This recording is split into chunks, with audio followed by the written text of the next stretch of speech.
할렐루야. 제가 예전에 부득이한 상황으로 공사장에서 일을 할 때가 있었습니다. 공사장에서 제가 일할 때에 제 일은 현장 안전 담당 팀장이었습니다. 안전팀장이 하는 일은 공장에서 일하는 사람들이 안전하게 일하도록 안전 작업을 감시하고 교육하는 일입니다. 그리고 공사장의 안전시설물들을 점검하고 안전시설물 여기에는 더 보강이 필요합니다. 이렇게 이제 감독하고 그 설치를 감시하는 일입니다. 그런데 그 일이요, 이 작업을 하는 사람의 입장에서는 참 불편한 일입니다. 만약에 상황에 위험한 일이 발생하지 않도록 조치를 하는 일이기 때문에 작업할 때 신경 써야 될 게 되게 많은 것이죠. 저는 이제 현장에 나가면은 안전모는 제대로 쓰고 있는지, 여러분 높은 데에서 작업하는 사람들은요 이렇게 안전벨트를 채우고 있습니다. 그리고 안전고리를 가지고 있어요. 그게 허리와 어깨를 이렇게 붙잡고 있거든요.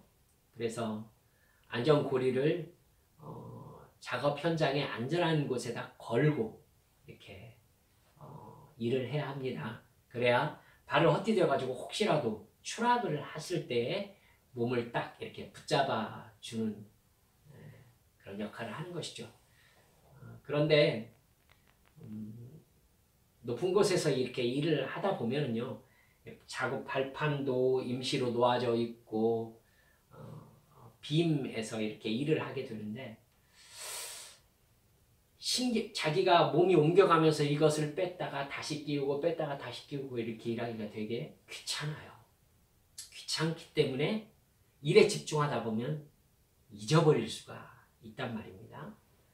저는 그게 제대로 갖추어져 있지 않을 때에는 작업을 중단시키고, 원장님 내려오세요 해가지고 이런 상황에서 이렇다라고 이렇게 앞에서 교육을 시켜야 합니다. 중대한 안전사항 위반일 때는 제가 교육장으로 데려가가지고 그날 오전 일을 못하게 하고 교육을 시키기도 합니다. 여러분, 공사 현장에서 일하는 이 각 업체별로 안전설비 예산이 제법 들어가기 때문에 제가 지적을 많이 할수록 업체는 돈이 많이 들고 작업자는 더 많이 불편합니다. 얼마나 귀찮을지 제가 모르겠습니까? 잘 알고 있습니다. 하지만 그 어떤 사람도 제가 하는 일에 화를 내거나 항의할 수는 없습니다. 왜냐하면 사람이 죽고 사는 문제이기 때문에 그래요. 일에 집중하다 보면 말씀드렸듯이 잊어버리거든요. 제가 원장님 안전고리 체결하세요. 그러면 어떤 사람은 깜짝 놀랍니다. 정말 위험한 상황에서 발을 헛디디면 그대로 추락하거든요. 제가 일하던 현장에서도 이렇게 작업을 하다 보면 천장 위에서 전기 작업을 해야 될 때가 있거든요. 근데 천장 위에는 빔이 있어요. 그래서 거기에 안전고리를 채우고 움직이면서 일을 해야 됩니다. 그런데 천장 위이기 때문에 발이 막혀져 있어요. 그렇기 때문에 자기가 안전조치를 취해야 된다는 걸 잊어버려요. 천장이 이렇게 바닥처럼 느껴지니까요. 그런데 이 천장을 딱 밟았을 때 얇은 판넬일 경우가 많단 말입니다. 조명만 달려있거든요. 그러니까 밟으면은 판넬이 확 무너지면서 사람이 떨어지게 됩니다. 실제로 이제 공장 같은 건물은 층고가 높기 때문에 위에서 작업하다가 제가 작업하던 현장에서 6m 아래로 추락한 사람이 있었습니다. 안전고리를 채우질 않았어요. 그러니까 일일이 다 이제 감시하고 지적할 수가 없는 상황 속에서 이제 사고가 일어나는 거거든요. 고리를 채우지 않은 채 이렇게 조명을 위해서 뚫어놓은 구멍을 밟은 거예요. 그 밑으로 이렇게 추락했습니다. 6m나 밑으로 떨어졌는데 밑에는 콘크리트잖아요. 죽지 않았습니다. 죽지 않고 그 대신에 척추뼈와 고관절이 부러졌습니다. 그 사고가 일어나면 이제 안전팀장이 참 곤욕을 치르게 됩니다. 여러분, 안전조치는 습관이 되어야 되죠. 일을 오래 하지 않은 사람들은요, 안전조치를 되게 귀찮아해요. 그래서 저같이 안전을 이렇게 지적하는 사람들 되게 싫어합니다. 그리고 제가 현장에 보이지 않으면 안전조치를 하지 않죠.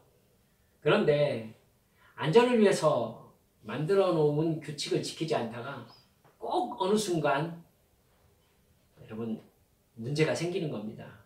그 문제는 자칫 생명을 잃는 상황인 거죠. 그러니까 여러분 가만히 생각해 보면 이게 습관이 되면 돼요. 안전 못 쓰는 거, 안전고리 거는 거, 안전 발판 확인하는 거, 자기가 움직일 때마다 안전고리 잡고 움직이는 거. 어렵지 않아요, 사실은. 귀찮을 뿐이죠. 그러니까 몸에 익으면 할 수 있어요. 몸에 익으면 그냥 자동적으로 되는 일이에요. 습관이 되는 것이죠.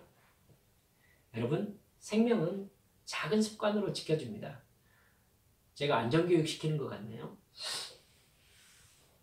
여러분, 숙달되게 일을 잘하는 사람들은요, 안전수칙 지키는 것이 몸에 익어 있어요.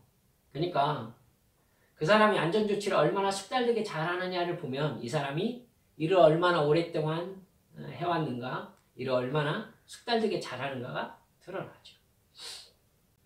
그 관점으로 살펴보면은 영적으로도 같은 원칙이 적용된다는 것을 깨달을 수 있습니다. 예수님은 마태복음 23장부터 마지막 때에 될 일을 중심으로 설교를 시작하셨습니다. 여러분, 마지막 때에 되어질 일의 핵심은 심판입니다. 심판이라는 말을 들으시면요, 여러분들은 재판정을 상상하시면 됩니다.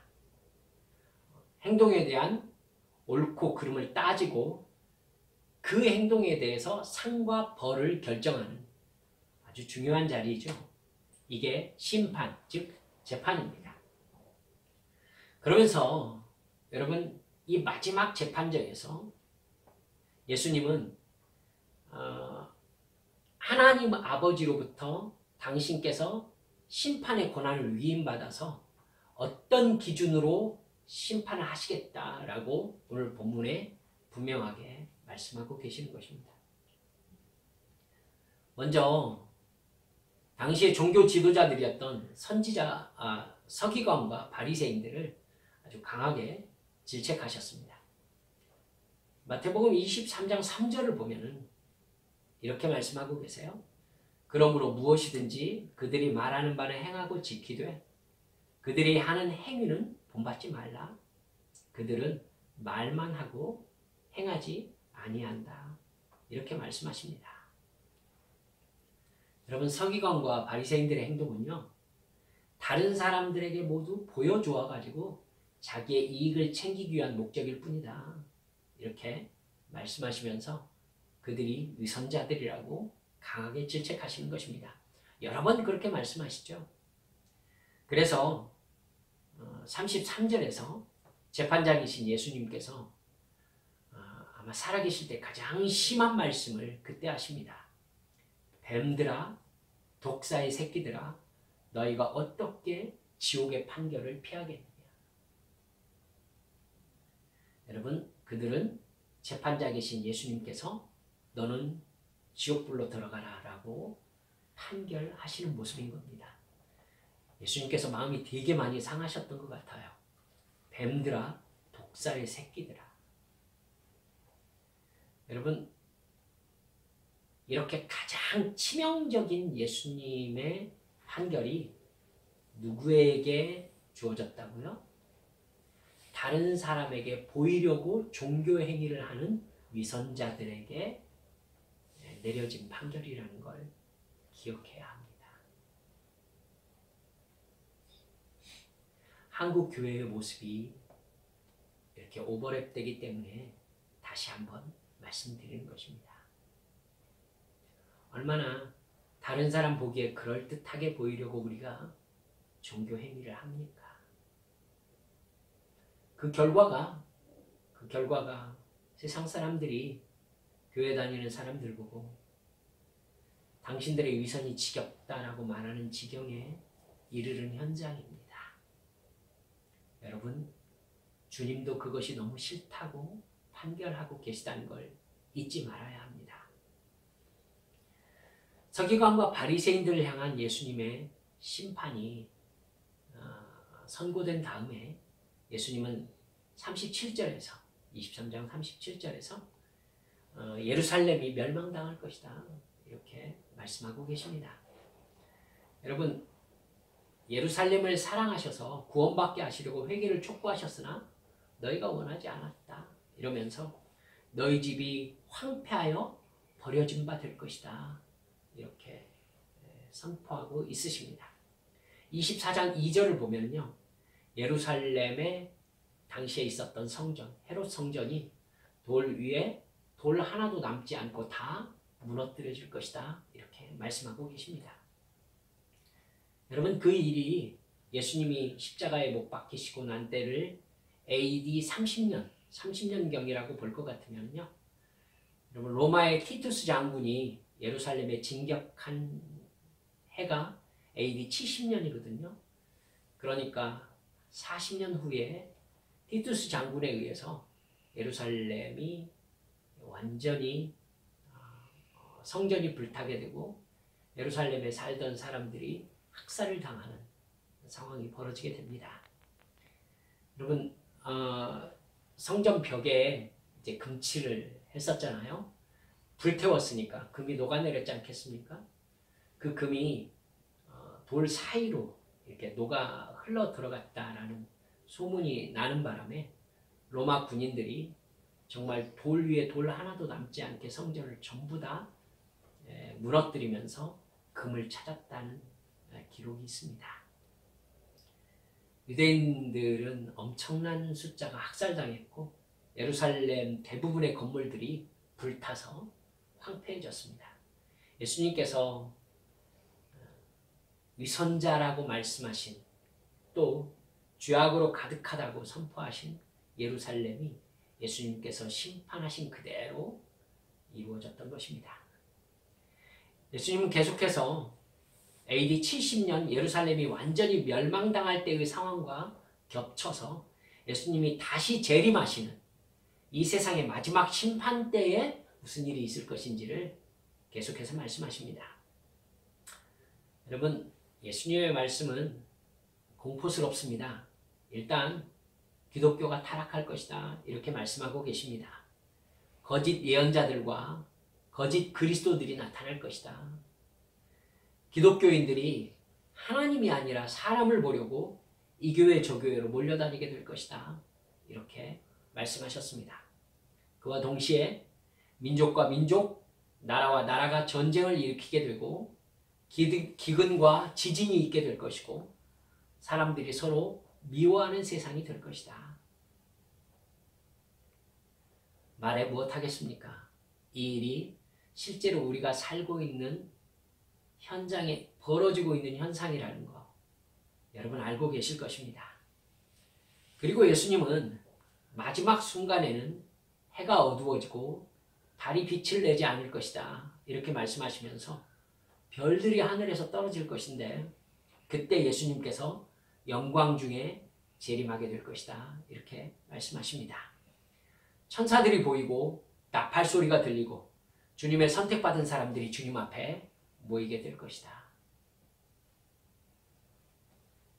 여러분, 그리고 예수님께서 말씀하시는 게 그때 세상 모든 사람들은 예수님 앞에서 자기 살아왔던 날들의 행동에 대해서 옳고 그름을 심판받게 될 것이다 이렇게 이야기하고 계시는 것입니다. 그리고 그 심판에 따라서 어떤 사람은 지옥의 불구덩이에 들어가게 될 것이고 어떤 사람은 영광의 천국으로 올라가게 될 것이다. 여러분, 분명히 우리들은 예수님께서 이렇게 말씀하신 대로 이루어질 것이라고 믿습니다. 여러분 믿으시지요? 그런 종말과 심판의 순간에 정말 중요한 것은요. 과연 어떤 행동이 하나님이 평가하시는 옳은 행동이고 어떤 행동이 과연 예수님께서 적나라하게 얘기하신 지옥의 불구덩이에 들어갈 잘못된 행동인가. 이걸 깨닫는 것이 정말 중요한 거 아니겠습니까?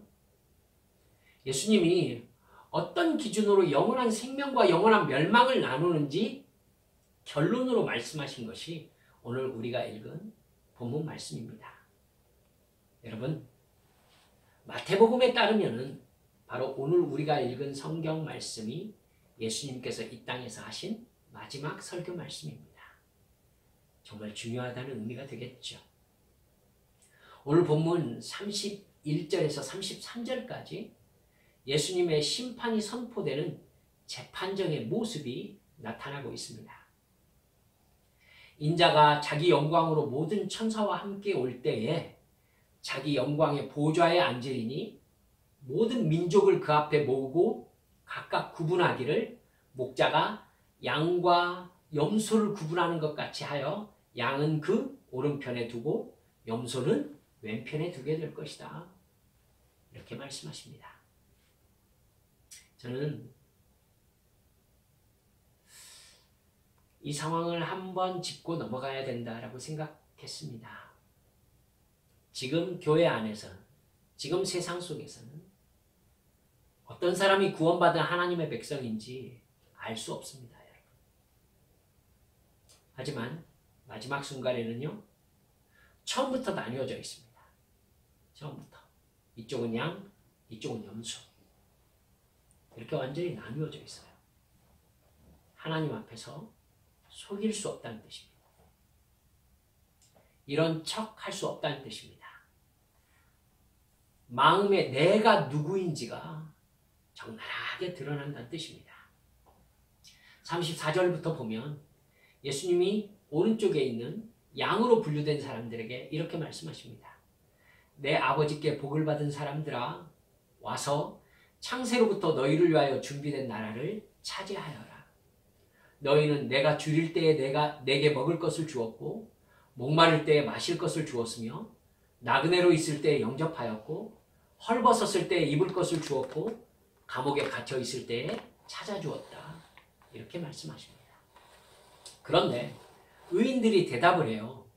주님, 우리가 언제 주님께서 줄이신 것을 보고 잡수실 것을 드리고 목마르신 것을 보고 마실 것을 드리고 나그네 되신 것을 보고 영접하고 헐벗으신 것을 보고 입을 것을 드리고 언제 병드신 것이나 감옥에 갇히신 것을 보고 찾아갔습니까? 그러자 예수님이 너희가 내 형제자매 가운데에 지극히 보잘것없는 사람 하나에게 한 것이 곧 내게 한 것이다. 이렇게 말씀하십니다. 그리고 예수님이 왼편에 있는 사람들에게 말씀을 하세요. 저주받은 자들아 내게서 떠나서 마귀와 그 졸개들을 가두려고 준비한 영원한 불 속으로 들어가라. 너희는 내가 줄일 때에 내게 먹을 것을 주지 않았고 목마를 때에 마실 것을 주지 않았고 나그네로 있을 때에 영접하지 않았고 헐벗었을 때에 입을 것을 주지 않았고 병들어 있을 때나 감옥에 갇혀 있을 때에 찾아주지 아니하였다. 그러자 그들이 대답합니다. 주님, 우리가 언제 주님께서 굶주리신 것이나 목마르신 것이나 헐벗으신 것이나 병드신 것이나 감옥에 갇히신 것을 보고도 돌보아 드리지 않았다는 것입니까? 그러자 예수님이 대답하시죠. 내가 진정으로 너에게 말한다. 여기 이 사람들 가운데서 지극히 보잘것없는 사람 하나에게 하지 않은 것이 곧 내게 하지 않은 것이다. 그래서 그들은 영원한 형벌로 들어가고 의인들은 영원한 생명으로 들어갈 것이다. 이렇게 예수님의 마지막 설교가 끝나는 것입니다. 여러분 한번 깊이 생각해야 될 필요가 있습니다. 우리가 분명히 알아야 될 것이 굳이 제가 천국에 들어가는 사람의 본문을 다루지 않고 지옥에 들어가는 사람의 본문을 다룬 것이 제가 부정적이고 이렇게 성격이 못되어서 그런 것만은 아닙니다. 여러분 지옥에 들어가는 조건과 지옥이라는 상황이 어찌 보면 너무나 큰 차이를 보이고 있기 때문입니다. 무슨 말이냐면요. 영원히 불타오르는 지옥에 들어가는 상황이잖아요. 그러니까 그것에 해당되는 엄청난 죄를 지었을 것 같은 어떤 등가의 법칙을 생각을 하게 되죠. 그런데 이 엄청난 지옥에 들어가는 조건이 너무나 작고 간단하다는데 우리가 정말 깊이 생각해야 될 부분이라는 것입니다. 제가 처음에 말씀드렸잖아요. 6m 밑으로 떨어진 작업자 말씀드렸죠. 그분이 척추뼈가 부러졌어요. 그래서 119 구급대 작업장에 오고 막 난리가 났었거든요. 이제 움직이지 않게 완전히 몸을 고정해가지고 조심히 가려고 정말 심각한 상황이었어요. 결국 병원 진단 결과 척추뼈가 부러지고 이 골반뼈가 부러졌어요. 걸을 수가 없게 됐죠. 여러분, 이유가 뭐였어요? 이유가? 여러분, 너무나 간단한 안전고리를 걸지 않았기 때문에 그래요. 이런 거예요. 너무나 간단한 일인데 이걸 행하지 않았을 때에 닥쳐온 결과가 감당할 수 없는 정도라는 거예요. 그래서 제가 비교하고 싶어서 그 예를 들었던 것입니다. 지옥 가는 것도 그래요. 지옥이라는 결과는 돌이킬 수 없는 정말 엄청난 상황인데 그것이 왜 그런 결과가 되었는가? 라고 생각해 보니까 예수님의 말씀 속에서 뭐라고 하냐면은 지극히 작은 자를 돌보아주지 아니하였다. 이것 때문에 그런 엄청난 일을 당해야 된다는 거예요. 사랑하는 여러분들, 여기에서 왜 예수님이 지극히 작은 자 혹은 보잘것없는 자로 해석된 이 사람들에 대한 얘기를 계속하고 계실까요? 여러분, 그들은요, 내가 한 행동에 대해서 내게 만족할 만한 보답을 할 수 없는 사람들이란 뜻이에요. 이해하시겠죠? 지극히 작은 자, 여러분, 권력이나 명예나 돈이나 이 세상에 뭔가를 가지고 있지 않은 사람들이란 뜻이에요. 그건 내가 그 사람들에게 뭔가를 주었을 때 그 사람들이 내가 준 것을 나에게 다시 갚을 수 없는 사람들이라는 뜻이죠. 여러분, 예수님의 이름으로 그 사람들에게 뭔가를 베풀었지만은 누구도 알아주지 않는 거죠. 그 사람이 나에게 보답도 할 수 없는 거예요. 그러니까 해야 될 필요를 느끼지 못하는 사람들이라는 것이죠. 돈으로도 명성으로도 전혀 이익이 되지 않는 사람들이라는 뜻인 겁니다. 그런데 그 사람들에게 하지 않은 것이 예수님에게 하지 않은 것이 되어서 지옥에 가야 될 죄가 된다는 것입니다. 그러면 어떤 사람들은 이렇게 얘기하지 않을까요? 아니, 그게 그렇게 큰 죄입니까? 지옥을 보십시오. 아니, 그게 저렇게 영원한 시간 동안 불에 지글지글 타야 되는 그러한 죄란 말입니까? 이렇게 말할 만한 상황 아니겠습니까? 지옥에 들어가야 한다는 엄청난 판결이 성립한 조건이 여러분 도저히 동의할 수 없을 만큼의 작은 일인 거예요. 반대 상황도 마찬가지예요. 천국에 들어가는 사람들은요, 자기들이 왜 천국에 들어가는지를 모르고 있어요. 그런데 주님은 그들이 도무지 갚을 수 없는 대상에게 값없이 그들의 시간과 돈을 썼다. 그것으로 그들은 영원한 천국에 들어가게 된다. 이렇게 말씀하고 계신 거예요. 여러분, 이게 엄청나게 큰 일이 아니기 때문에 그 행동을 했던 이 오른편에 있는 사람들도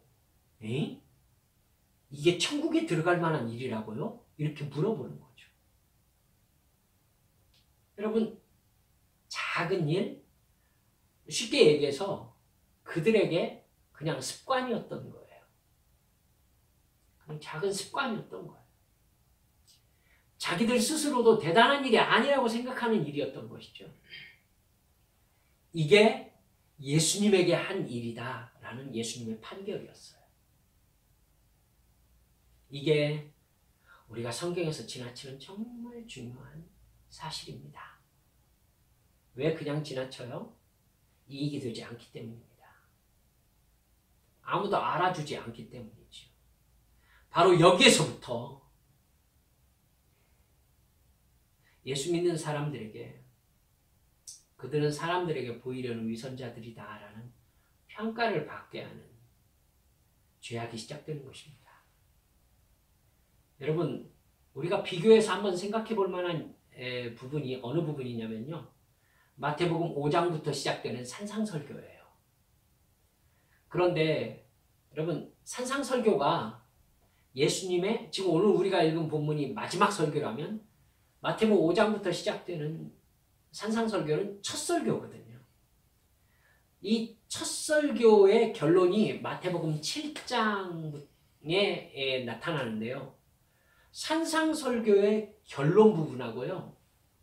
오늘 우리가 읽은 예수님의 마지막 설교의 결론 부분이 거의 내용이 같아요. 예수님의 첫 설교와 마지막 설교의 끝이 내용이 거의 같다는 말입니다. 예수님은요. 마태복음 7장 15절부터 좋은 나무가 좋은 열매를 맺고 나쁜 나무가 나쁜 열매를 맺는다.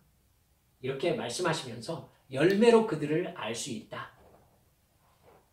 심판이 생각나는 대목입니다. 그리고 7장 21절부터 보면은요. 이렇게 말씀하세요. 나더러 주여 주여 하는 자마다 다 천국에 들어갈 것이 아니요 다만 하늘에 계신 내 아버지의 뜻대로 행하는 자라야 들어가리라. 그날에 많은 사람들이 나더러 이르되 주여 주여 우리가 주의 이름으로 선지자 노릇하며 주의 이름으로 귀신을 쫓아내며 주의 이름으로 많은 권능을 행하지 아니하였나이까 하리니 그때에 내가 그들에게 밝히 말하되 내가 너희를 도무지 알지 못하니 불법을 행하는 자들아 내게서 떠나가라 하리라. 이렇게 기록되어 있습니다. 여러분, 마지막 설교와 한번 비교해 보세요. 예수님께서 지금 뭘 얘기하고 싶으신 것인지 아시겠죠? 마지막 설교에서요. 대놓고 사람들에게 보이려고 했던 보이는 종교행위를 하려고 했던 서기관과 바리새인들에게 너희들은 불법을 행하는 자들이다. 너희들이 어떻게 지옥의 판결을 피하겠느냐? 이러면서 그들에게 여러분 지옥에 가야 된다라고 얘기를 하고 계세요. 여러분 그런데 예수님의 첫 설교 산상설교에서 내가 주의 이름으로 귀신을 쫓아내고 능력을 행하였습니다.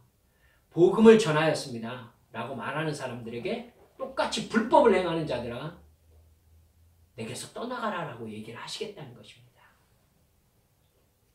여러분 무슨 결론을 얻을 수 있습니까? 여러분 마지막 때에 저 같은 목회자들이 제가 주님의 이름으로 복음을 전하고 하나님의 뜻을 전하는 목회자가 되었습니다. 주님의 은사를 받아서 귀신을 쫓아냈습니다. 많은 권능을 행했습니다. 이렇게 얘기한다는 겁니다. 그때 예수님께서 불법을 행하는 사람들이라고 말씀하시면서 내게서 떠나가라라고 말씀하실 거라는 거예요. 왜요? 왜요? 그들이 말하는 내가 이것을 행했습니다 라고 하는 것들이 모두 다 자기를 드러내는 일들이었기 때문입니다. 우리가 언제 주님이 배고프실 때 먹을 걸 드리지 않았습니까? 우리가 언제 주님께서 목마르실 때 물을 드리지 않았습니까? 언제 주님께서 헐벗었을 때 옷을 드리지 않았습니까? 언제 주님께서 아프시거나 병들었을 때 찾아가 보지 않았습니까? 언제 주님이 갇히셨을 때 우리가 돌봐드리지 않았다는 것입니까? 지극히 작은 자에게 하지 않았느냐? 그게 곧 나에게 하지 않은 것이다. 주님 생각해 보십시오. 저희가 주님을 위하여 얼마나 많은 일을 했는지 아십니까? 우리가 복음을 전했고 우리가 주님의 이름으로 귀신을 쫓아내었고 권능을 행했습니다. 주님 뭐라고 할 거라고요? 그게 나를 위하여 한 것이냐? 너를 위해서 했지 않느냐? 지극히 작은 자에게 하는 것은 너희들에게 이익이 되지 않기 때문에 그냥 넘어갔었던 것 아니냐? 그것이 바로 나에게 하지 않은 것이다. 이렇게 말씀하시겠다는 것입니다. 사랑하는 여러분들, 이게 예수님의 산상설교와 마지막 설교의 연결점입니다. 그래서 주님께서는 산상설교 마태복음 6장 2절에서요. 어려운 사람을 도와줄 때 사진 찍고 광고하면 이미 자기 상은 받은 것이다. 이렇게 말씀하십니다. 5절에서는 기도할 때 다른 사람에게 보이려고 하는 것은 이미 자기 상을 받은 것이다. 이렇게 말씀하십니다. 마태복음 6장 16절에서는요. 금식하면서 나 금식함네 하면서 헬스케가지고 티를 내면은 자기 상을 이미 받았다라고 말씀하셨습니다. 결국 예수님께서 평가해 주실 만한 일이요. 작은 자를 돌아보고 뭐 이렇게 하는 그 일들이 사람들에게 칭찬을 받으면은 이미 상을 받은 것으로서 예수님이 생각할 때에는 불법이라는 것입니다. 왜요? 예수님을 위해서 한 것이 아니라 그 사람을 위해서 한 것이 아니라 자기를 위해서 한 것이기 때문이라는 겁니다. 자기를 위해서. 그러니까 남에게 보이려는 종교행위를 하는 사람들이 서기관과 바리새인들이라고 대놓고 말씀하시면서 그들이 지옥 갈 것이다. 이렇게 하셔놓고 여러분 자기 인생을 자기 이익을 위해서 산 사람들이 모두 지옥 가는 사람들이다 라고 판결하고 계시는 거예요. 그럼 어떤 사람들이 천국 가는 거예요? 자기 인생을 하나님과 이웃을 사랑하는 데 바친 사람들이 천국 가는 것이다. 이렇게 이야기하고 계시는 것입니다. 사랑하는 여러분들, 예수 믿습니까? 그럼 예수 믿습니다. 이걸로 천국 가는 게 아니라고 예수님께서 말씀하고 계세요. 성경 여러 곳에서는 하나님께서는 행위를 달아보시느니라 이렇게 말씀하고 계세요. 여러분, 마음과 말과 행위는 나누어져 있지 않아요. 마음이 믿는 사람이면 행위가 믿는 사람의 행위로 나타나고 있고 말이 믿는 사람의 말을 하게 되어 있다라고 얘기하는 것입니다. 그런데 참 우리가 어렸을 때부터 잘못 배운 것이 마음으로 믿는다라는 거 배웠어요. 사랑하는 우리 한빛 성도들이요. 예수는 행위로 믿는 것입니다. 마음으로 믿는 것이 정말로 맞다면 그건 자연스럽게 행위로 드러나는데 행위로 드러날 때 어떤 행위로 드러난다고요? 예수님께서 산상설교 속에서 얘기하신 걸로는 골방에 들어가서 기도하는 것으로 나에게 갚을 수 없는 사람들에게 나의 돈과 시간을 주는 것으로. 사랑하는 여러분들, 왜 예수님께서 이 부분에 이렇게 집중하고 계시는지 한번 생각해 보셔야 됩니다. 예수님께서 우리에게 십자가의 은혜와 사랑을 베푸셨을 때에 우리가 그 은혜를 도저히 갚을 수 없는 사람들이라는 걸 아셔야 합니다. 예수님께서 나는 너희들에게 너희가 도무지 갚을 수 없는 그 은혜를 너희에게 베풀었다. 그러므로 너희들에게 도무지 갚을 수 없는 대상에게 너희의 은혜를 베푸는 것이 당연한 것이다. 이렇게 예수님께서 말씀하고 계시는 거예요. 여러분, 그럼 이 세상에 가난한 사람들에게 우리의 돈을 다 퍼줘야 된다는 말입니까? 여러분, 그거 아니에요. 예수님께서는요, 어떤 부분에 있어서는 상당히 냉정하게 그 대상을 자르고 계시거든요. 내 형제 자매들에게 한 것이 곧 나에게 한 것이다. 여러분, 믿음의 공동체 안에서 유무상통했던 사도행전 2장의 말씀을 한번 생각해 보세요. 사도행전 2장이 주님께서 이루시고자 했던 궁극적인 하나님 나라거든요. 여러분, 그때 무슨 일이 벌어졌죠? 교회 공동체 안에 부족하거나 가난해서 헐벗고 굶주린 사람들이 없었다. 왜냐하면 모두 다 자기 것을 자기 것이라 하지 않은 채 모두 다 이웃을 위하여 내놓았기 때문이다 라고 기록하고 있어요. 여러분,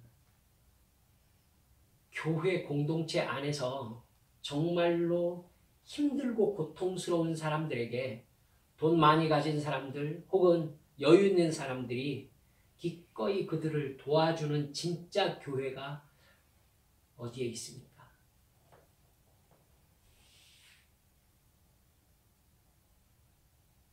세상을 향하여서 기부금을 내라는 얘기가 아니잖아요. 그렇죠? 형제 자매들에게.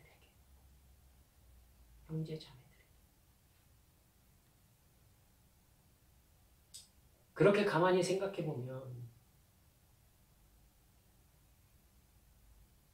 제가 근무해왔던 교회들에서 정말 힘들고 가난한 사람들, 옷을 초라하게 입고 정말 힘들어서 교회에 나온 사람들은 사람들이 그 사람들에게 말도 별로 붙이지 않고 인사도 별로 하지 않았던 것을 생각하게 됩니다.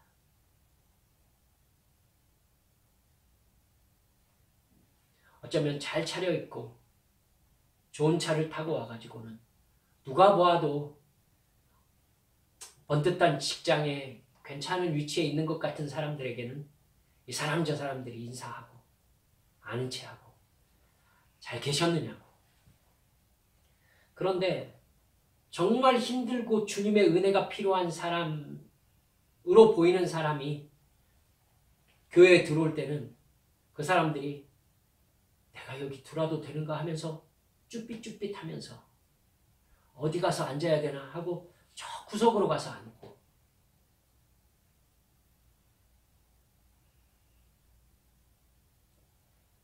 세상에 못 사는 사람들을 위해서 기부하지 않아서 주님께서 이렇게 말씀하신다고요? 아니에요. 그것은커녕 지금 교회에 다닌다는, 예수 그리스도를 나의 구주로 믿는다는 교회 공동체 안에도 형제 자매라는 공동체 의식이 이미 사라져 있음을 지적하고 계신 것입니다. 그에게 하지 않은 것이 곧 나에게 하지 않은 것이다. 미국 교회가 그런 적이 있었습니다. 주일날 어떤 흑인 형제가 교회를 찾아가가지고 들어가려고 했는데 안에 있던 사람이 이렇게 교회 들어오려는 그 형제를 보고, 흑인이니까 문을 매몰차게 닫아버린 적이 있었어요. 그 흑인 형제가 바깥에서 눈물을 흘리면서 나도 예배를 드리고 싶다고 그랬을 때에 그 흑인 형제의 마음속에 예수님께서 이렇게 말씀하셨다고 하죠. 아들아, 나도 저곳에 들어가지 못했다.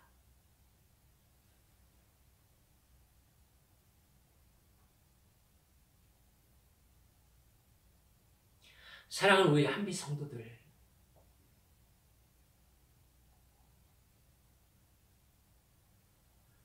교회가 정말 교회다운 표지가 무엇인가? 증거가 무엇인가? 정말 깊이 생각해 봐야 되지 않겠습니까? 예수님의 사랑과 은혜가 갚을 수 없는 대상인 우리에게 주어졌기 때문에 우리가 그것을 사랑과 은혜로 인식하고 있는 것입니다. 여러분, 우리 형제 자매들 안에 진심으로 사랑하고 한 공동체된 끈끈한 사랑의 정, 정말 유무상통하고자 온전히 그렇게 되지는 못할지언정 그래야 된다라는 우리 마음속에 부담이라도 공유되어야 되는 것이 교회 아니겠습니까? 여러분, 그렇게 우리 안에 사랑이 하나된 형제 자매 의식이 있을 때에 그 사랑이 예수 믿지 않는 이웃에게로 전도를 통하여 흘러나가는 것입니다. 예수 믿습니까? 네, 믿습니다. 이 말로 구원이 끝나는 게 아닌 거죠. 주님께서는 행한 대로 심판하시겠다고 약속하셨습니다. 그렇다면 그것이 교회의 사명이 되어야 마땅한 거 아니겠습니까? 여러분, 설교 처음 말씀드린 추락사고를 죄송합니다. 한 번 더 생각해 보십시오. 천정에서 작업하다가 추락해서 척추뼈와 골반뼈가 골절된 그분, 안전골이 걸지 않았던 것을 어쩌면 평생 후회하면서 살아가게 될 것입니다. 너무나 간단한 안전조치인데 그게 이루어지지 않았을 때 대가가 너무나 혹독한 것이죠. 여러분, 만약에 이 세상에서 가장 부자가 인생 끝날에 지옥문 앞에 서게 되었다고 해봅시다. 그 사람은요, 자기가 가지고 있는 모든 것을 다 줄 테니 내가 여기만 들어가지 않게 해달라고 얘기할 거예요. 그러겠죠. 틀림없이 그럴 것입니다. 하지만 자기가 가진 모든 것으로도 자기를 지옥에 들어가지 않게 할 수 없다는 것을 알게 될 거예요. 여러분, 그렇기 때문에 그 지옥의 무서움을 정말 깨달은 사람은 거기에 들어가지 않기 위하여 산다고 해도 여러분 왜 그렇게 인생을 사냐고 얘기할 수 없을 정도로 무서운 곳이 지옥이에요. 주님께서는 이렇게 설교하신 적이 있으세요. 너희 목숨을 빼앗아가는, 육체의 목숨을 빼앗아가는 사람들을 두려워할 필요가 없다. 너희가 정말로 두려워해야 되는 존재는 너희 영혼을 영원한 지옥에 멸망시킬 수 있는 하늘아버지다. 이렇게 말씀하셨어요. 주님도 지옥불에 우리를 멸하실 수 있는 하나님의 권능을 두려워하라고 말씀하셨어요. 지옥이 그렇게 무서운 곳이에요. 그런데 우리는 지옥에 들어가지 않을 수 있는 믿음과 행위를 가지지 못했음에도 불구하고 지옥을 두려워하지 않아요. 지옥 안전 불감증인 거예요. 지옥 안전 불감증에 빠진 사람들은 자기가 어떤 위험에 처해 있는지를 몰라요. 안전고리를 걸지 않은 사람들을 제가 밑에서 보면은요, 저 사람 금방 발 헛디디면 떨어질 사람으로 보이거든요. 근데 자기만 몰라요. 그러니까 제가 밑에서 뭐라고 해야 되냐면은, 반장님, 안전고리 걸으세요. 제가 이렇게 얘기해야 돼요. 발 한 발만 잘못 디디면은 그 사람 밑으로 즉각 추락해요. 예수님의 마음인 거예요, 이게. 예수님의 마음이에요. 근데 안전고리를 걸라고 하지 않고요. 괜찮아요, 안전해요, 편안해요. 이렇게 얘기하는 사람들로 세상은 가득하다는 것입니다.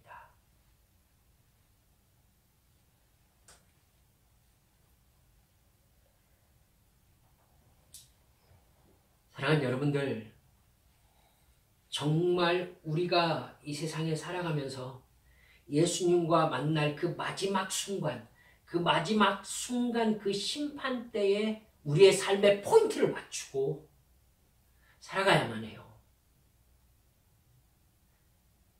그 포인트가 내가 이 세상에서 살아왔던 삶의 가치를 인정받고 가치를 평가받는 순간임과 동시에 그 평가 때문에 우리의 영혼의 시간이 결정될 거거든요. 무서운 순간이에요. 그렇기 때문에 우리는 이 세상에서 어떻게 살아가는가의 문제가 아니라 내가 그 순간 어떤 존재로 서게 될 것인가에 우리의 모든 관심이 집중되어 있어야 사실은 마땅해요. 그래서 이 세상에서 지극히 작은 자에게, 지극히 작은 형제자매에게 하나님과 이웃을 위하여 나의 삶을 드리는 안전고리를 걸고 사는 것, 이것이 우리에게 너무나 자연스럽고 당연한 신앙의 습관으로 자리를 잡아야 된다는 것입니다. 이게 교회의 사명이 되어야 되고 그런 사람들이 모인 곳이 교회가 되어야 된다는 것이죠. 이게 교회의 정체성이에요. 말씀을 맺습니다. 나는 거듭났습니까? 우리 교회는 거듭난 사람들의 모임입니까? 예수 믿는 우리들은 마지막 그 순간을 위하여 사는 사람들이 맞습니다. 여러분, 이 세상에서 누구로 어떻게 살았든지 그 순간에 버림을 받는다면 아무것도 아니에요. 거꾸로 이 세상에서 누구로 어떻게 살았든지 그 순간에 예수님의 인정을 받는다면 이 세상의 삶은 아무것도 아니에요. 여러분, 그 엄중한 순간 앞에 설 준비를 차근차근 해나가는 우리 한빛교회 성도들이 됩시다. 우리 한빛교회가 지극히 작은 자 하나에게 그들이 되갚을 수 없는 은혜를 베푸는 참으로 교회다운 교회가 될 수 있기를 주 예수님의 이름으로 축원합니다. 기도합시다. 사랑하는 여러분들, 교회의 진정한 증거와 표지가 무엇입니까? 여러분, 주님께서 우리를 만나실 그 마지막 날, 그 심판의 순간에 우리는 어떤 모습으로 설 수 있을까요? 모른다고요? 아니요, 알아요. 주님께서 오늘 기준을 말씀하셨잖아요. 돌아보면 되죠. 우리는 형제 자매에게 예수님이 나를 찾아주었다, 나를 돌봐주었다, 나를 도와주었다 라고 말할 행위를 가지고 있습니까? 사랑하는 여러분들이요, 우리가 교회를 이렇게 세우고자 노력하는 것이 우리 교회가 그런 부분에 대한 시스템을 갖추어서 이웃에게 갚을 수 없는 자들에게 예수님의 이름으로 오른손이 하는 일 왼손이 모르게 함께 할 수 있는 시스템을 갖추고 싶어서입니다. 교회의 사명이 그거라고 생각하기 때문입니다. 주여, 우리 교회 그런 교회 되게 해주소서. 내가 그렇게 구원받은 주의 백성으로 살다 가게 해주소서. 이 시간 주님 앞에 함께 통성으로 기도하시겠습니다. 아버지 하나님,